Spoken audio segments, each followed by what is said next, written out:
Audio log number 1, July 9th, 2013. Alright, so in accordance with the contract that my team and I have signed with various nations that I'll not name here, I'm going to be keeping audio logs of the day-to-day goings-on around our lab, as well as these personal logs.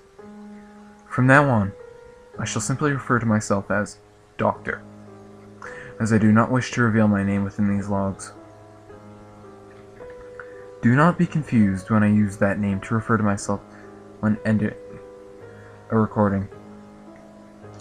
The location shall be undisclosed. However, I will say that we've decided to name the lab we've been given Zone 0. We all thought it'd be funny considering the name of the project. The higher-ups, basically our employers, named this project Zero, in accordance with our task, I suppose. We're to infect a patient Zero with a virus that will kill the selected person within 1 hour. We've been given equipment, funding, and test subjects. All I can say for today is this. These test subjects are probably going to wish they'd never been born. Doctor signing out.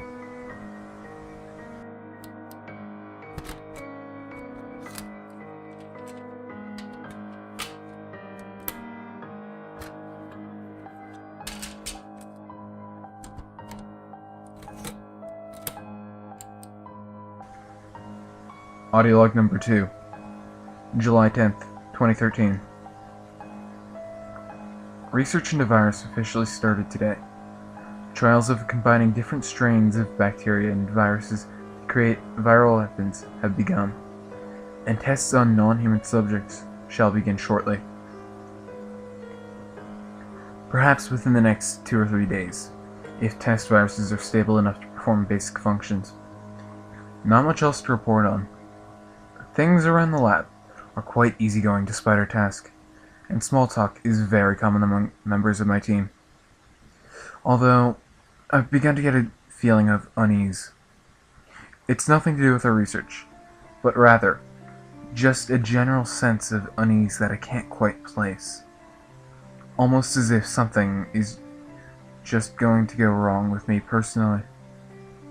However, I've always been a bit paranoid, so it may just be my imagination. Doctor signing out.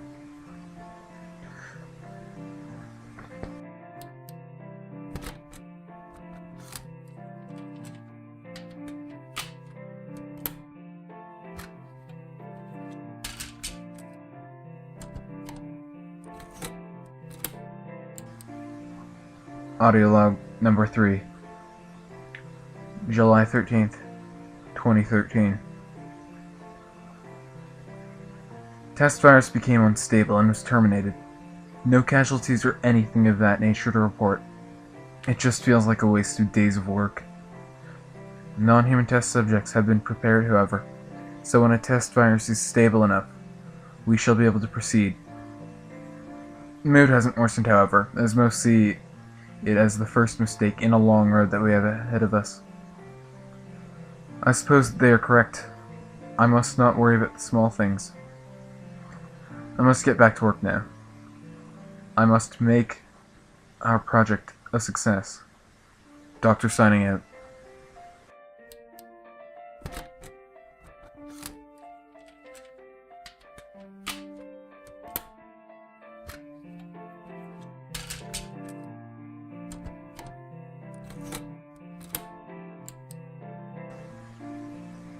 Audio log number 4, August 3rd, 2013. Test virus has been successfully synthesized and stabilized. Tests to begin on non-human subjects within the week. Tests are to begin on simple animals like rats and the like, within secure containment and sterilization chambers. Tests have been planned out to consist of administration of the virus, then observation of effects on the subject. It is predicted that this first test virus will not be perfect and shall not meet the criteria that the project demands. However, it shall be a good gauge of just how far along we have come since starting. The mood around our little home has been improving as work is being done and results are being produced. The lab is normally kept in top condition. Entertainment is not a problem. All in all, things are going well. If this upward trend continues, we may see this project finished within the next 6 months to a year. Doctor signing out.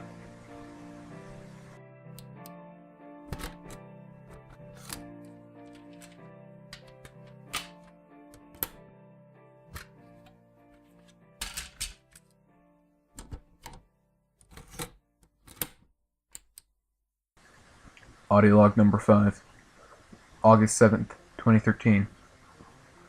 Tests initiated on non-human subjects. Effects of synthesized virus are slow, as the subject has yet to expire. However, the actual effects of the virus are somewhat astounding. It appears that the virus colonizes cells at a slow rate, yet, when the takeover of a living cell is complete, the cell is not destroyed like a normal virus. The infected cell continues to produce virus DNA until the cell divides, as examined under a microscope. The other scientists and I have theorized that this virus, named virus 001, has the underlying effect of changing the DNA of its host to that of its own. These tests have only been performed on rats and mice at this time, and within 2 days we are going to euthanize the subjects. If our theories are correct, then the others and I have no idea what could happen. However, it has been assumed that the test virus is highly contagious, so we are taking the utmost precautions. Doctor signing out.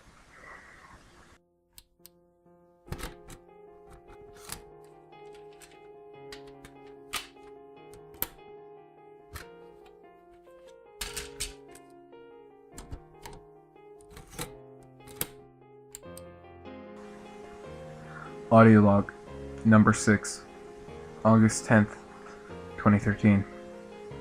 News to report. Horrible, terribly bloody news to report. One of the non-human subjects that was about to be euthanized bit one of my colleagues today. Bit him through 2 layers of highly penetration-resistant hazardous suit material. And the damn thing's teeth nearly struck the bone. We euthanized the subject with my colleague. He did not complain or offer any grievances, only told us one thing. He could feel it infecting him, and much faster than it had on the rats. He said he could feel the virus working its way through his system, corrupting the tissues and even the bones. Something like this cannot be ignored. I've convinced my colleagues to begin testing on human subjects. The effects of this virus need to be studied on humans. What he said convinced me of that. Doctor signing out.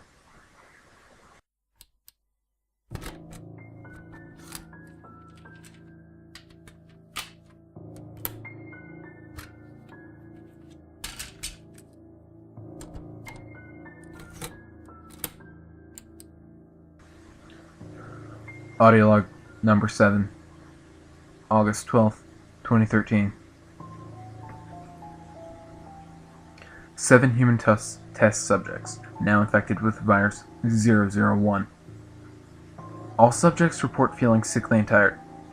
Most show symptoms similar to that of the common wintertime flu: coughing, sneezing, congestion of the chest, tiredness, nausea, etc. 2 show signs of skin discoloration and rapid weight loss. It seems that this virus is not instant, as we wanted, but it is very potent and deadly to the human body. This is because the immune system of our bodies has no idea how to fight this disease. Actually, I worry about this a little. If we find a way to decrease the incubation time of the virus to mere minutes, and this gets out into the outside world, even in the state it is right now, it would devastate the human population, and I really do not want to be one of the people blamed for the creation of the thing that killed the human race.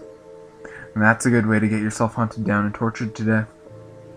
So, I'm going to recommend to my employers that we terminate this virus, not only for my and my colleagues' sakes, but for the human race's well-being as a whole. I don't expect them to approve, but this data cannot be ignored. Doctor signing out.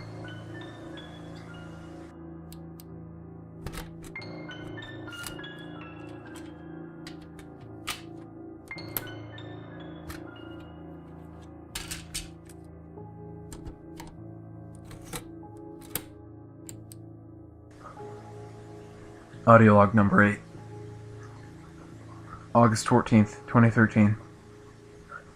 My request to terminate the test virus, euthanize the subjects, and destroy all research was denied. Of course it was. They're completely obsessed with the research and the results. As far as I'm concerned, this isn't worth it anymore. The subjects that were infected with the virus 001 are now showing signs of organ failure and are close to death's precipice. I don't want to know what may happen to these poor people next, but I cannot euthanize the subjects without authorization or without an emergency situation. So we're all forced to watch them suffer and beg for help we cannot offer. One of my colleagues suggested that we start research into a fast-acting cure for this virus in secret. I approved of this idea, and we began immediately. Alongside the research into the test virus. Both will be essential, as knowing how the virus's DNA is structured and its effects will be instrumental in finding a cure. However, until then, we must continue to do God and the devil's work. Doctor signing out.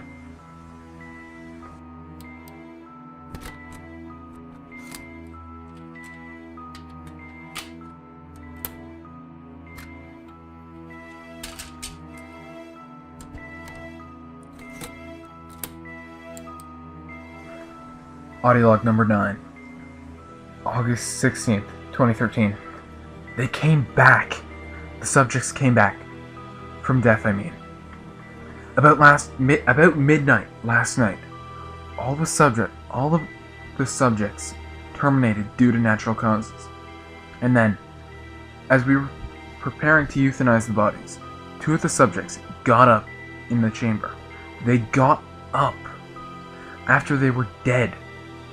I have no idea how, but it seems that the Hades virus 001 reanimates the dead tissues of the infected person. Classic zombies. They all seem to have a sort of hive mind, however, as they all tried to escape the containment cell by smashing the plexiglass window open. My colleagues and I euthanized the subjects with the containment cell's internal flamethrowers. We didn't enter the cell until around 4 a.m., however, fearful of anything happening, but they really were dead this time. We dissected them under strict safety protocols and found that their brains had been altered internally, all the cells having been converted to virus 001. Under the microscope, it appeared to still be trying to reproduce. It nearly succeeded until I ordered the complete incineration of all 7 test subjects. It was done without hesitation. I'm about to crack. I cannot deal with this anymore. This is too much. Far too much. The implications of this getting to the outside world are too vast. This research, all the samples, the lab, even we, the people that made this virus, should be destroyed. Doctor signing out.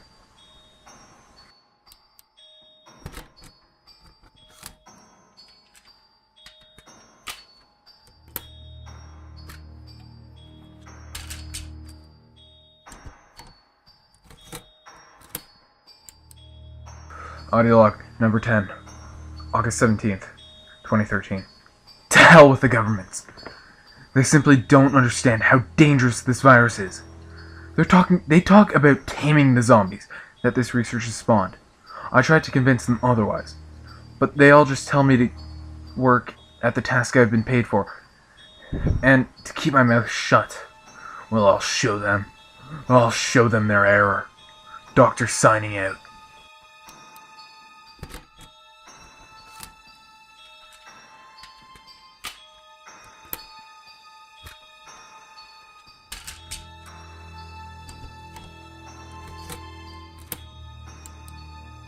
Audio log number 11. September 5th, 2013. After nearly a month of research, I've completed it. A strain of virus 001 that is able to be made into a gas and spread through the air. This will be it. This will be the way that I show them their errors. I've already killed the rest of my colleagues. Simple injections of virus 001. I've also vastly decreased the incubation time to about 10 minutes at the most. The virus takes an hour to completely take over and kill the subject, then reanimating it afterwards.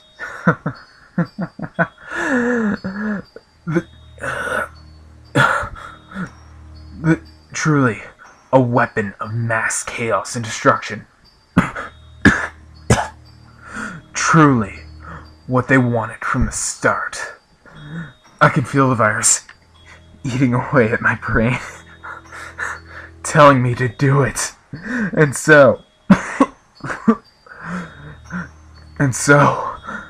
I shall release this airborne strain of virus 001, and the world shall see their errors. The world shall see the beauty of my work, for I have become Patient Zero. Doctor, signing out.